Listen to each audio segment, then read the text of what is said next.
Hi, everybody. This is Karsten. I'm here along with Jean Gearing, and you're watching and listening to Lean 42 Live.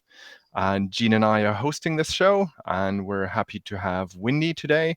Jean will tell a little bit more about Whynde, but Jean and I are CIO advisors across Europe and North America. And with this event and others, we're really working on bringing the community together, getting discussions going for IT and enterprise architecture leaders and practitioners, and also to bridge kind of like the gap between business strategy and IT execution, where today's topic fits in very well. So we have a great list of upcoming people on this monthly event as well. But who do we have today, Jean? Let us know. Well, Wendy's here, and I don't think she really needs any introduction, to tell you the truth, in our industry. She's a leading expert and thought leader on the topics of business architecture. So if you don't know her or have read her book, then, shame on you. So speaking of her book, it's a strategy to reality. In my opinion, it's a how-to guide. It connects strategy to the execution of projects, primarily transformation in companies for an enterprise advantage. Great read. I actually every client we have, we give this book to because it's awesome. So anyway, welcome and thank you for joining us for today, even our little 30-minute show here. My pleasure and honor. Really looking forward to it, Karsten and Jean. Anyway, so I have a couple. I know we only have like a short amount of time, and for those of you that want to ask questions, type them in there, and Karsten will read them off, etc. But I wanted to cover a couple areas. First of all, your book, which I'm assuming is doing blockbusters because everybody I know raves about it. But a quick question. When did you realize that you wanted to write a book? Yeah, it was a flash. It was a fall, and you may remember I wrote the series called Business Architecture Straight Talk. Yeah, I And subscribed to it. right, and I started it in 2017. I didn't know when I was going to end it, and all of a sudden I had a flash. I'm going to end on 100 issues. So I counted that out on the calendar, and I'm going to create a book to sort of commemorate, celebrate. Oh, Now, I had a picture book in my mind, sort of 100 FAQs. It ended up being something very different. It ended up being that how-to guide, as you said, Jean. But that's when I decided it was a flash. It was really going to be the end of that series and the next thing. huh. So, what was the most difficult part of writing the book besides being on an island by yourself? Yeah. I love that story. That wasn't hard. Me and the sheep on that island. That's right. Um, it's a really good question. Writing a book isn't easy, but it felt like the words flowed through. And I Oh, felt sort of very aligned to why I was writing it and who I was writing it for. Honestly, the hardest thing for me is my father passed away days into me writing that book unexpectedly. oh, So I pardon was me. on this island, middle of nowhere, videoed into that, but then I flew back to the States in the middle of it. But on the other hand, I dedicated the book to my dad, and he's Yeah. been very much an inspiration, very much in my thoughts. I wrote it for him, and I was really sort of a dog on the bone to get that book done and in people's hands despite that. So his spirit's there for sure. Oh, good, good. Yeah, I saw that intro. Mhm. So, I know it's been received pretty well, but what's the most surprising outcome of the book for you? Yeah. I had hoped. My greatest hope was that this book would sort of spread out in the audience that it would resonate with. Hmm. When I was deciding to write the book, I decided, am I going to write the strategy execution major and the business architecture minor, or the business architecture major and the strategy execution minor? I went with the latter, right? So the business architecture major, because that's the book that wanted to be written. I had to, right?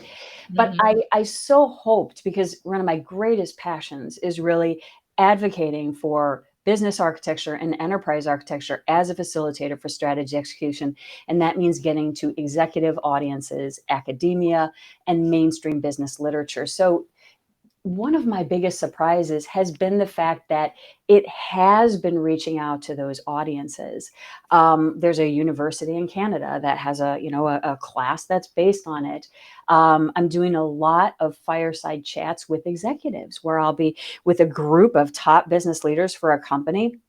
They've read the book or part of it, and they're actually playing back words like, hey team, are we doing the golden thread right in our organization? And it's just really equipping new conversations and enabling architecture teams, I think, to just open the door to new opportunities in their organizations. And I couldn't be more excited about that.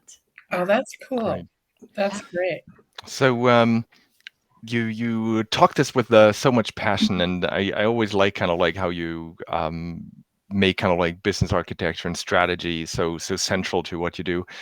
Can you tell us a little bit about kind of like the journey and how you ended up with kind of like business architecture and strategy being kind of like at the core of your work and thought processes, etc.? That is such a wonderful question.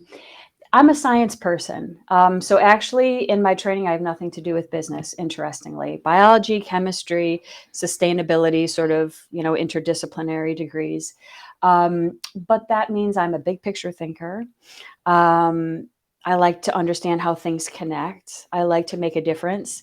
And a coach once told me accurately that my word is big, right? So the reason why I say that is how I fell into it is the work that I've done, whether it was with really big corporations and governments or social entrepreneurs and cross-sector social initiatives in Africa or, various other places.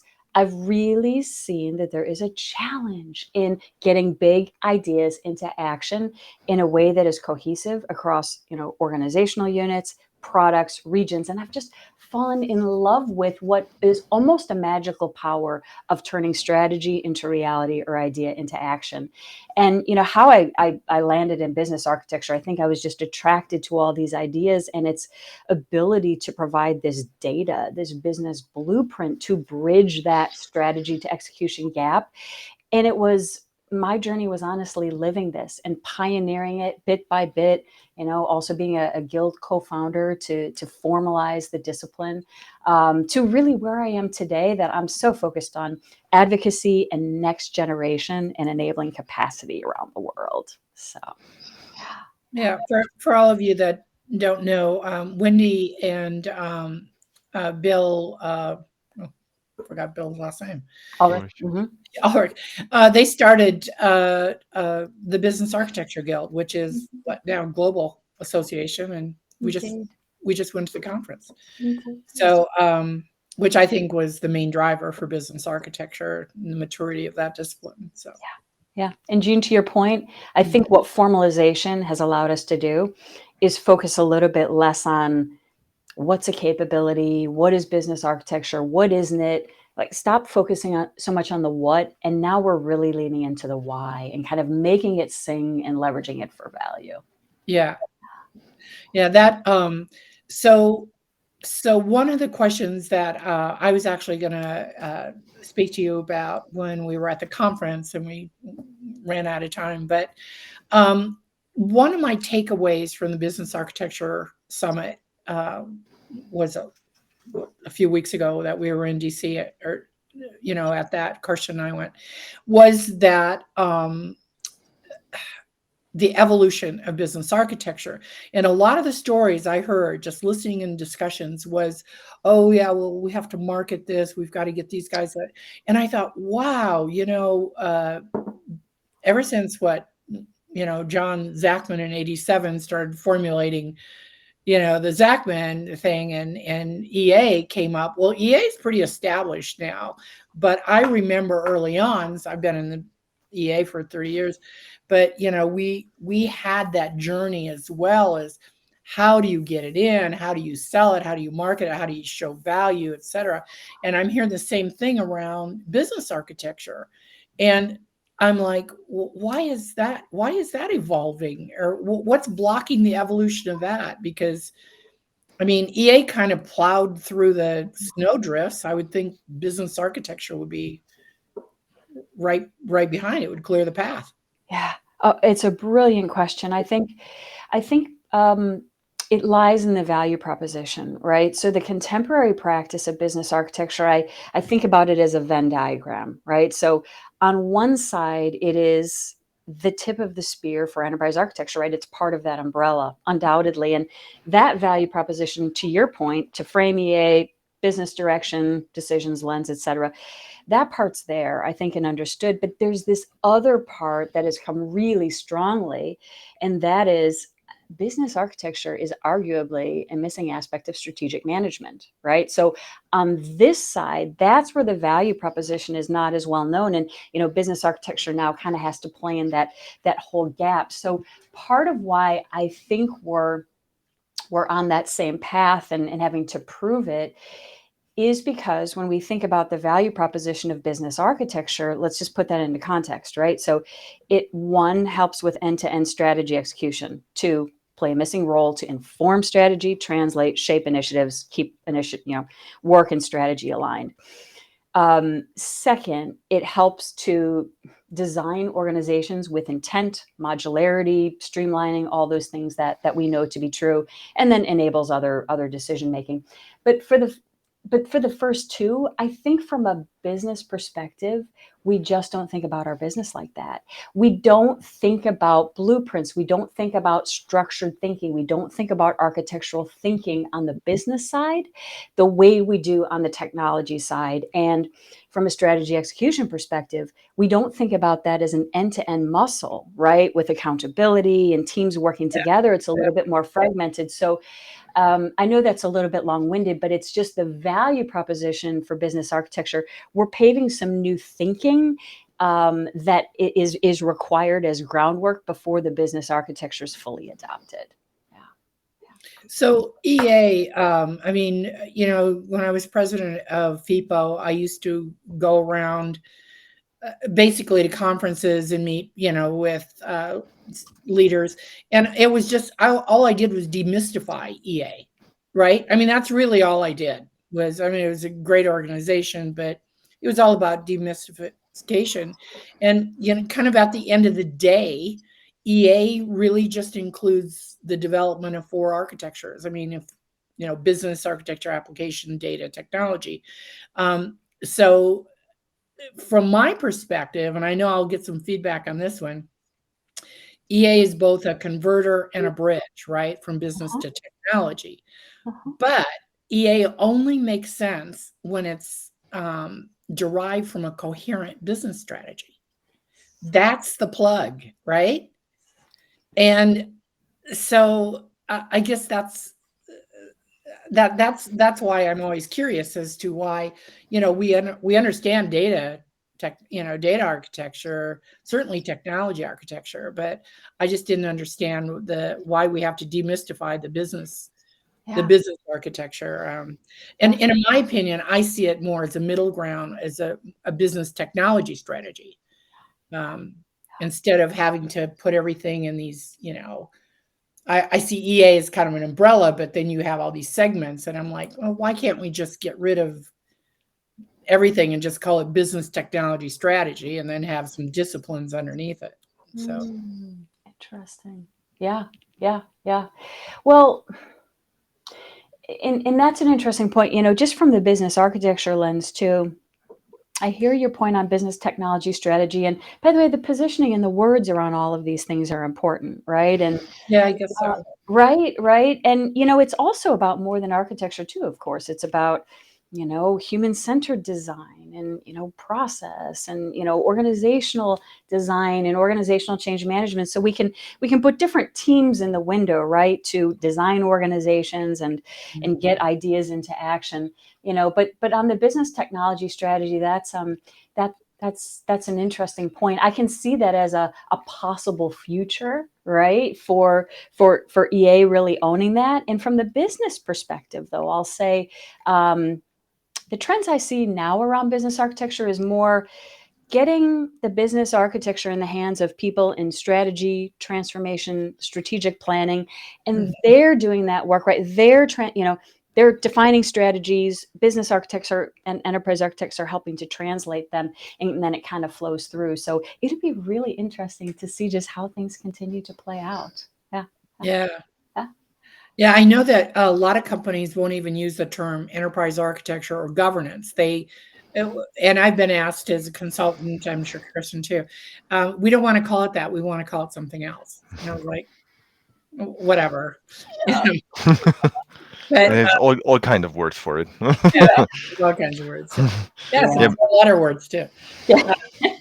But no, I was just wondering because of the fact that I just don't see EA being EA without a coherent business strategy to drive it. Exactly. That's all. Jean, I think that's the missing piece, and that's I think we can't think any other way than that for relevance and to enable our organizations to do what they need to do. Yeah. Oh, So excellent. So Whynde, if you look for this year versus kind of like previous year, what do you think has kind of like changed in business architecture, or what is about to change? What do you see kind of like as trends or drivers? I love that. I alluded to it earlier, but to some extent, we've kind of come into our own, and we understand a lot more of what is business architecture, what isn't it. So I know some of this still sounds basic, but when we think worldwide, every organization having business architecture, we still have a ways to go to get there. But True. more and more organizations just getting their baseline in place, capabilities, value streams, information, things like that. But I would say more so than ever, we watch this strategy execution with business architecture, by default enterprise architecture as an enabler, gaining traction. We've Penn State and the MBA roundtable and the Guild, right? We did a research effort 2021 to look at graduate business education, and found that strategy execution isn't really taught very completely, right? So there's some awakening, there's some more things going on in academia. There's a lot more organizations that I see positioning for strategy execution. It's where years ago it was kind of a new idea. Now it's becoming a little bit commonplace. Maybe everybody isn't there, but they're reaching for it, and they know that's where they're supposed to be positioned.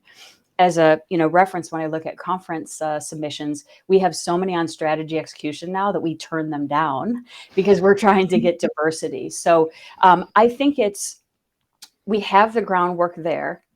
This year, right, this horizon is all about leaning into getting the word out, leaning into walking through the doors that are opening. I think that's really the big outlook. Yeah. hey, Great.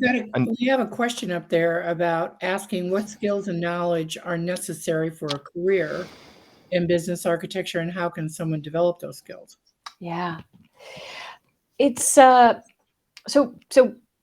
we can see by the people who are in the role that business architects can come from anywhere. All right. So that's the good news. So whatever your university background was or your role is, some of those very distinct skills or thought processes, mindset, are things like the ability to connect dots, right? If you are a person that just cannot help saying you are over here doing the same thing as that they're doing, or, hey, these things relate to those things. Hey, this strategy doesn't relate to these initiatives, right? We are dot connectors in every sense of the word. Also, synthesizing, finding patterns in information, the ability to think big picture. These are all kind of a little bit of a riff on the same theme, but the ability to rationalize, the ability to look at what people are doing again and say, hey, that's, at a high level, this is kind of the same capability that we're doing. Is there a way to work together? Business architects also ask why, again, part of the big picture. They're really trying to make a difference. If the strategy execution gap interests you, that's probably also an indication. So there are just some of those kind of natural thought processes and skills. Like I said, there's of course business architecture modeling, but that's only part of it, because the more senior you get in business architecture, the less you're modeling applying, and the more you're just using that, you are problem solving, your design thinking, your strategic thinking, and communication is absolutely essential in business architecture. The ability to simplify, to communicate clearly, to create visuals, all of those things are really important. And if you can't communicate, it doesn't matter how smart the stuff is. That's just really, really important in our jobs. Yeah, soft skills. Yeah, I think and I think it was also in your book you wrote kind of like that business architecture creates the common understanding and aligns strategy and execution, and that I think is something that you only can do through very good communication. But I think it's also something where you need to have very good people skills, and where we in our work always find that if we do workshops at clients or with like a broader audience, then it helps because the people that kind of like participate with those workshops are also more invested in the end result. So it's something where so it's not only communicating in the sense of like I'm able to like write words or structure it well, but it's also using techniques like a workshop or things that can help with the communication or with the embedding and with the change management of it. So true. Change, influence, all those things. So Huh. spot on. Yeah. Huh. Have you and just carry on sort of like the skills we did with some clients also like skills assessment based on kind of like the FIPO model and TOGAF, and we blended it. Is that something where you have seen organizations also use kind of like assess what kind of skills does like their business architecture department or roles need to have, and how they can like foster a drive? Like you mentioned kind of like the capacity, like the groundwork needs to be done more. We need to like focus also as a community to build capacity so that people can do the work. Is there something else you want to add in kind of like that direction? Yeah. Well, just to say, by the way, the FIPO model and that the careers paper, what I see organizations do and coach them to do is very much along those lines. That what are the roles? And in this case, double click on the business architect roles, business, senior business lead, whatever it is, right? And then what are the competencies they need at what level, drawing really from the base architecture competencies, which arguably knit us all together as business and IT architects, that same base of architecture competency. And then we add some on top of it for the business architects. Are you talking about the honeycomb that we came out with people? Yeah, the honeycomb and just the kind of the matrix, Jean, of Oh, the yeah, role and the competency. Yep. Very much so. Yeah. Very much so. Yeah, so that's we have like two great collaborators on the FIPO model here. I think Jean, you were the president of FIPO back in the day, and I know that yeah. the Business Wendy was a Architecture huge Guild was contributor. a contributor. So great to see So that. cool. So cool. Well, Great. So and we do have a very fundamental question also yeah. that came in. What are the various components of business architecture? Yeah. So from the BizBach Guide, what the BizBach Guide is the business architecture body of knowledge created globally by the Business Architecture Guild and its members, right? So anybody contributes. But there are really 10 domains specifically. And at the heart of the business architecture, there's capabilities based on defined information concepts. So that's 2. There's value streams, which help to put those capabilities into a value context. There's what we call organizations, so the business units and the partners that deliver those capabilities. And then we have 6 extended domains. So strategies, metrics, initiatives, those make sense to connect to, right? Stakeholders, products, and policies. Policies are internal policies or regulations. Importantly, the business architecture can connect to domains or components, as this says, in other disciplines, right? So it can connect to the IT architecture, undoubtedly, application software services, for sure. It connects to human-centered design in terms of the journeys or processes and requirements. So it's nice, like, these things have become clear so that we can really lean into using them for value now that we know what they are. Good question. When actually follow-up question to that for me, Can you explain why business processes are not defined as kind of like a core of business architecture? Because I think like a lot of like people out there like always assume business process is part of like business architecture. That's kind of like how they perceive it. So give Yeah. us a little bit about kind of like your perspective, or also the guild, like your or the guild and or end. Indeed. And in this case, they blend. They don't Okay. always. In this case, they do. A lot of work and thought has gone around this by not just the business architecture community. These conversations haven't happened in a vacuum, with major leaders in the business process community as well. So we look at business architecture and business process management as two mutually beneficial disciplines, different goals, right? Different intents. The roles are different. We play at different elevation. We focus on different things. Critically, as I said, is that we connect. But the value stream is the higher level value-based flow view that we have in business architecture. Now you can connect processes to that. You can connect processes to capabilities as well. But it's a little bit of the elevation here, and then just allowing each discipline and each role to really focus on what it is that they're so talented at. And I will say that it is the value stream, though, that knits together business architecture and business process, because you bet business process cares about value and a high level perspective as well. Yeah. Lot of hard years of conversations to really come to those connections. Yeah. Very good. Well, and there's a lot of chatter coming on board there about skills and becoming a business architect. And we've got Dr. Cameron, Brian, he's on in May, and he helped. I worked with him to get the enterprise architecture master program up. You worked with him to get the business architecture certification program up. So I highly recommend anybody that wants to, more information on getting your skills and certification, tap into Penn State, because they've got it. That, and of course, BizBach is Bible.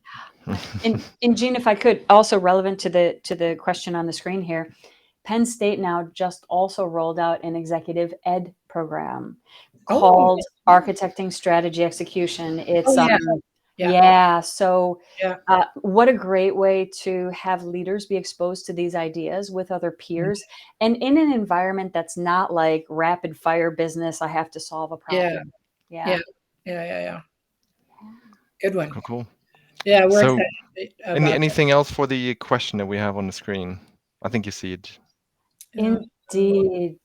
What's the value? How do we invest in it? How do we market it? Well, it's always coming from the why, not the what. So we don't ever say, here's my blueprint. Nobody wants to see the blueprints, right? It's always about helping people to understand the opportunity, to understand the white space. That's part of why, Jean, when you asked earlier, why is it that business architecture is kind of doing this marketing and finding its footing? Because it's pointing out a new value proposition. It's pointing out a new opportunity to bridge strategy and execution. It's calling attention to those things. So as we market, it's really all about whether it's strategy execution or whether it's we're doing a bunch of acquisitions or compliance or cost or simplification, whatever the value prop is to your organization on how you are going to use business architecture. That's how we market it, and we have the conversations to really paint the picture of the opportunities and the possibilities.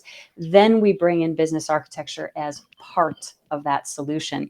And of course, there's a lot of the marketecture that's done by just do it, show it, get wins, get advocates. Once people start to see it, then they start to understand it and want it more.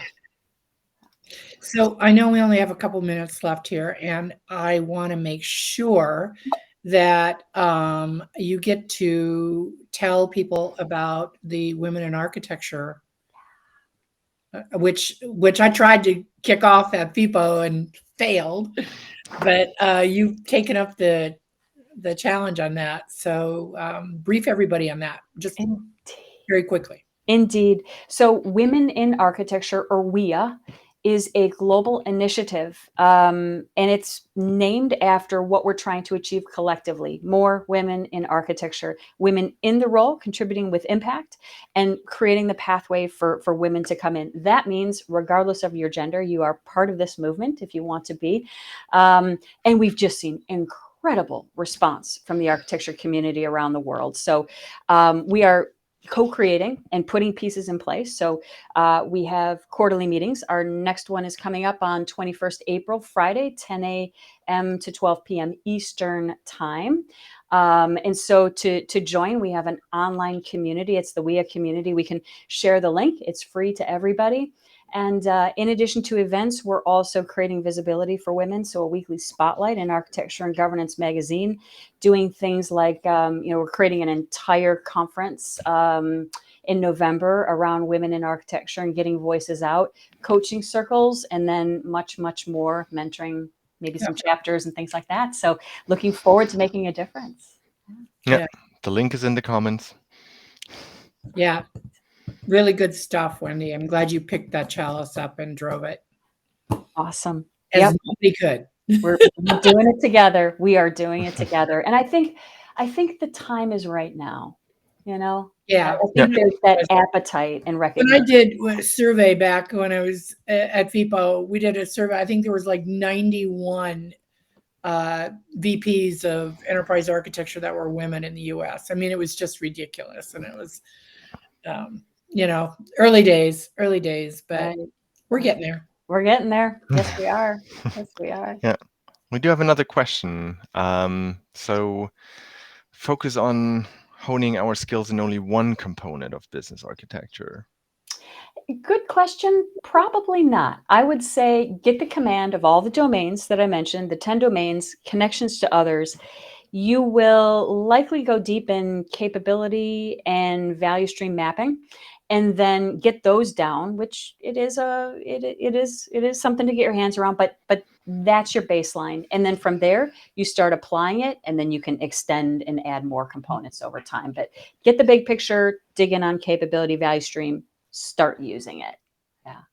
Excellent. Wonderful. I love, we do have like a very engaged crowd today. So lots of questions coming in. Loving it. So thanks, Whynde, for taking another one. How would you go first when beginning a business architecture discipline in an organization? And about like the positioning, that's also, I think, always coming up, IT or business or where. So where to begin? Absolutely. Great question. A reality for a lot of people. I am delighted to say, though, that we've seen for years and years now a lot more business architecture teams reporting to business leaders, right? Strategy, transformation, but we're still in the EA umbrella, right? So we have to have strong partnerships.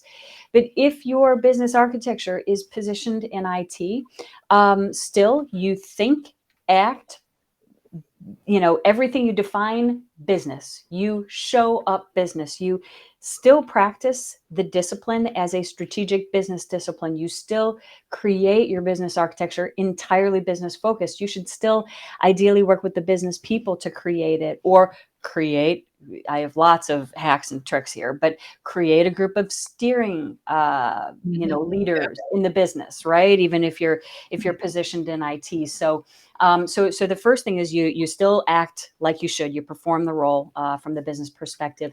Second, you start developing more and more relationships with people that maybe are in strategy or strategic planning, or however you are able to get traction around the value of business architecture. Start to build some appetite. I have seen many business architecture teams that reported in IT moved over to the business side. Yep. So this is right, totally normal. So yes, start having conversations, start influencing. That's right. Yeah. There was one about agile, which is interesting. We are in an agile world. How agile methodology is applied in business architecture?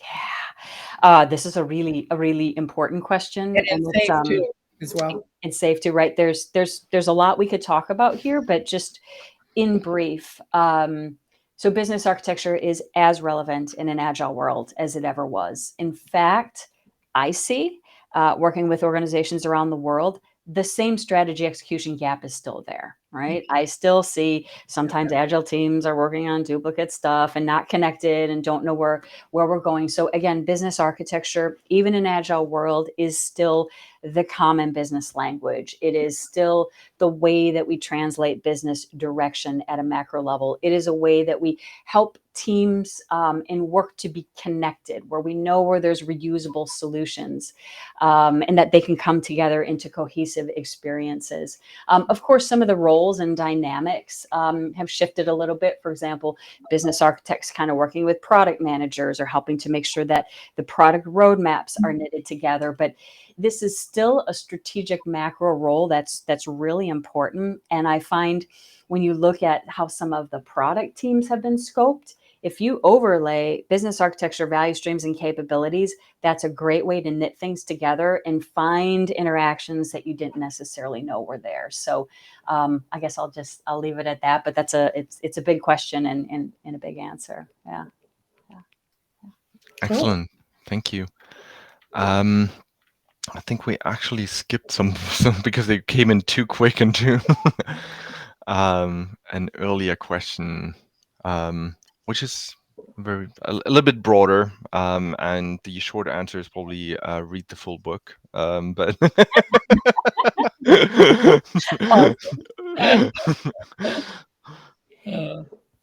So this one here, what do you suggest is the key to ensure the outcome is as close to the vision as practically possible? If this was in the context of strategy to execution, I don't know that it was. Karsten, if you know when it came in, if that's not, but I'll assume that. By translating through the business architecture, because there's this golden thread. So if we want to say, here's a vision, even better, let's say here's the strategy or the changes we're making due to business model or transformation. So think about that sort of funneling in, and we take this business blueprint, right? We look at our value streams and our capabilities and say, which one of these things are going to be impacted? Which one, what needs to be uplifted here to make that direction real, right? How do we mature these capabilities?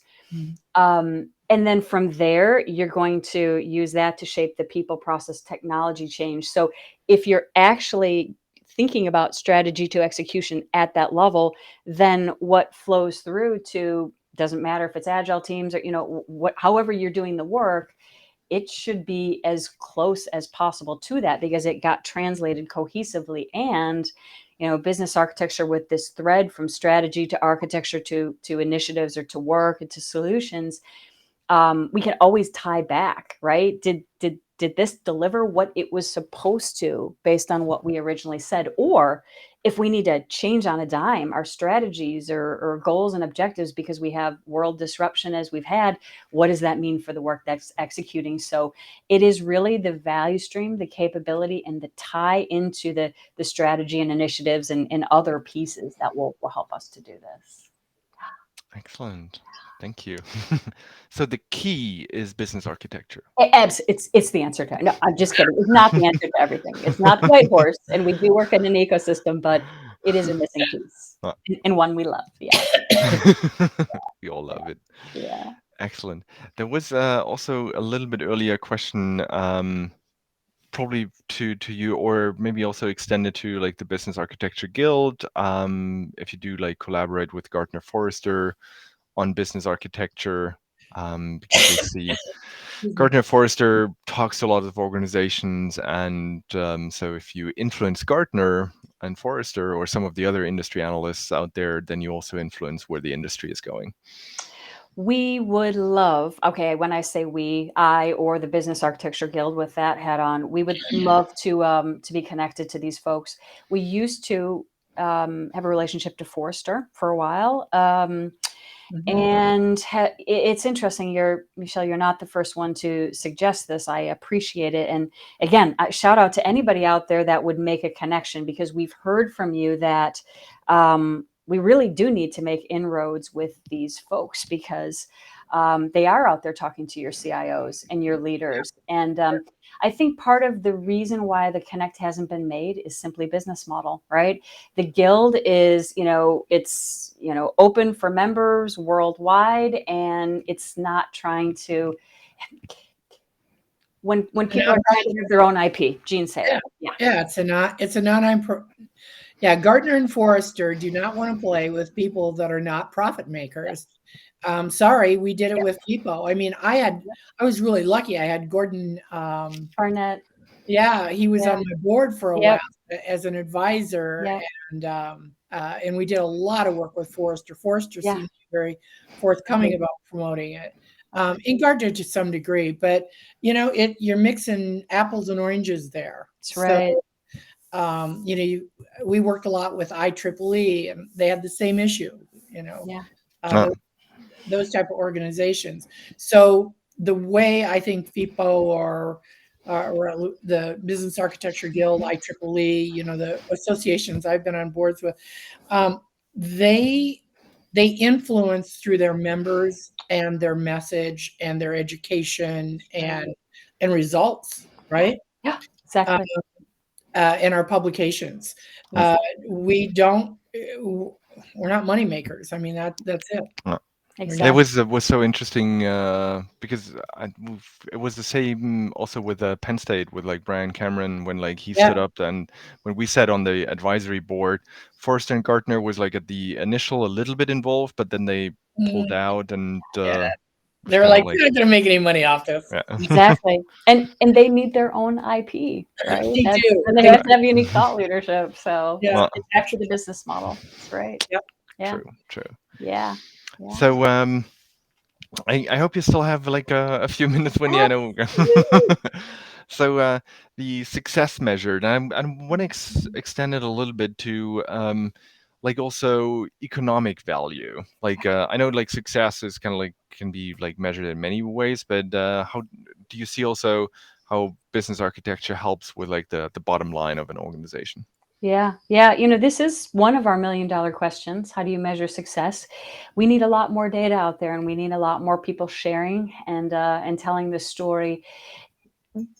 I'm not being elusive here, but success is measured in your organization depending on how you've defined the value proposition for business architecture, right? If you are leveraging business architecture for simplification and cost effectiveness, which some organizations do, that's their positioning, then you're going to measure it in cost saved and things like that, right? Removing redundancy and things like that. If you're leveraging business architecture really from strategy to execution, there are a number of measures along there. Not the least is, time from idea or strategy right into the market. So whatever your value proposition is, that's really how you're measuring success. I will say though, overall, I like to call it ROBAI, return on business architecture investment. You can, again, however you're calculating the value, maybe it's contributing to innovation ideas that eventually delivered revenue or cost or avoiding, compliance fines, or you got your numbers, you can add those up and then balance that on the other side against the cost of the business architecture team, tools, training, investments. That's a really good number to have, the ROBAI. So I would encourage folks out there to try to keep those numbers. You have to manage a lot of them by hand, but it's worth it because then you can tell the story and you can help all of us tell the story. Yeah, and they're very similar to the ones in enterprise architecture, but which I think most companies should be starting to track both, quite truthfully, because they interrelate, but they're still very separate. Exactly. So, anyway. Great. Awesome. Cool. We also do have like a lot of like thank you and applause in the LinkedIn here. So appreciate the community feedback here. Maybe the last question. Let's see what else is coming. But what should we do first? The value proposition, the capability mapping, or the value streams? Yeah, I love this question because it brings us back to we start with why. Mm-hmm. Of course, you can do things in parallel, but don't start creating maps until you know why you're doing this and how you're going to use it, because you're going to have to socialize it. And as Karsten, you were saying, the power of getting people in a room, right? in order to have the will to do that, you're going to have to tell them why you're doing it. So start with your value proposition, then start building your baseline. So the answer is actually you can combine 2 and 3. You can start with either capabilities or value streams. Wherever you start, you should get to the other one ASAP. Because they're together, the baseline. However, I like to do them together, and it's very doable with the same set of SMEs. I won't get into all the details, but capability map, enterprise level, and then for value streams, you can start with 1, you can start with 3, you can start with 5, cross map them. Now you got a solid baseline. Everything else is just enough, just in time as you're using it to deliver value. Yeah. Good. Excellent. Hey, somebody just suggested your next article. I already wrote it. I don't know if that was happen chance or someone was already knew about it, but there is an article on ROBAI. It's a straight talk, and it's in the book as well. I'm happy to share the link. Right on. Awesome. Great. Awesome. Okay, we actually do have one more question coming in. I love this question. The business architecture knowledge base, creating that is a lot of work. In particular, parts of it still need to come from humans because they are part of building a common understanding, right? Common vocabulary and mental model for an organization. So things like capabilities, value streams, information concepts. But I couldn't agree more with this. And I've been for years kind of encouraging our vendors. Building a knowledge base is not where our value is. I know a lot of people like it, but the value is in using it.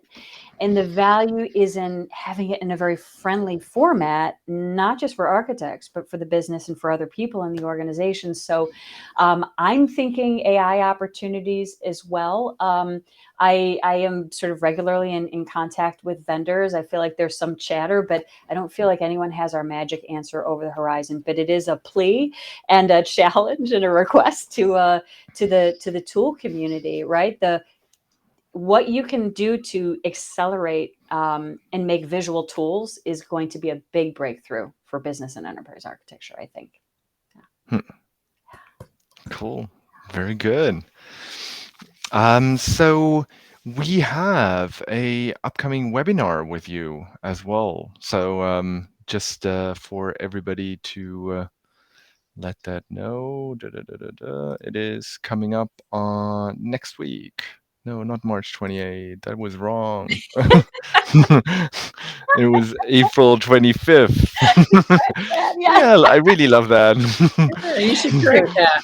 We already did it, and it was great. No. No. So, yay! Now it's working. There we go. That's just something for you can sign up. It's also, I think, on LinkedIn. It's on our Lean 42 website. It's on Eventbrite, Meetup. So whatever platform you're using, come check the webinar to get like more in-depth knowledge from Whynde on like the business architecture and what's going on this year.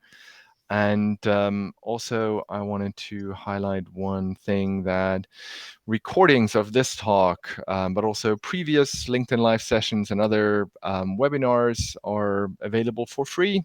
So you can go to www.lean42.academy and watch this, but also Whynde and Jean were both conference speakers last year, so there's also conference content out there. So there's a bunch of talks and sessions there that you can get, and it's really something that we always want to share knowledge. And I think that I really love how you called it earlier, Whynde, with kind of like the capacity and get kind of like a bigger capacity and make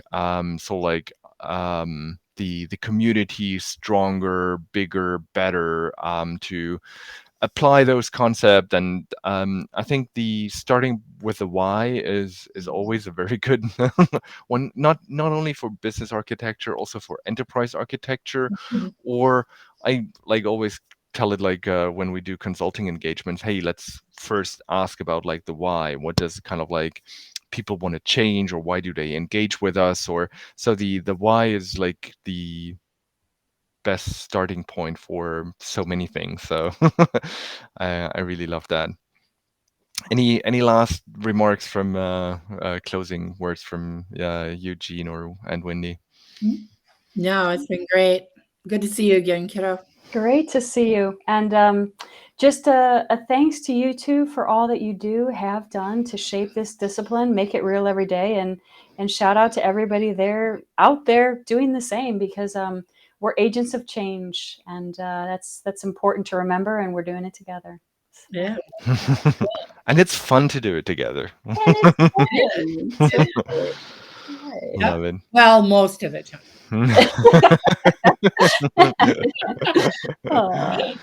Alrighty. Then thank you everybody for listening in. Thank you so much for your time, Whynde and Jean, and have a wonderful day.